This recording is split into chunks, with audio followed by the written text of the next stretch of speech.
So without his control, these material modes of nature cannot work. If a single moment Lord will withdraw its supervision on Prakriti, then it will not work. So every time Prakriti is always under control of Krishna. Krishna is never under control of Prakriti. That is the first thing. If you are missing this first foundational philosophy, then that is Mayavada or offense to Krishna.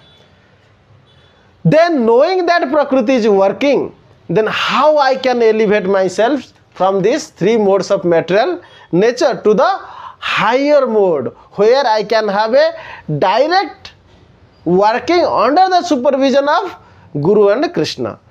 Krishna Nitya Prabhu Ara Jiva Nitya Dasa Krishna Prema Nitya Jiva Sobhava Prakasa.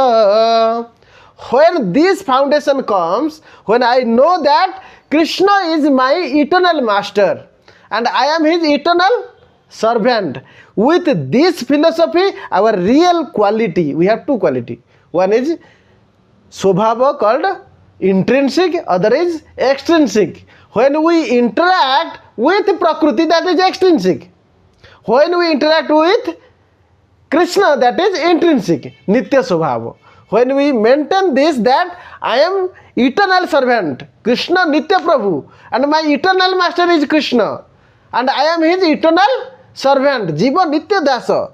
Krishna Prema Nitya. What is that eternal? What is the exchange between me and Krishna? That is Krishna Prema Nitya, and this is the intrinsic quality.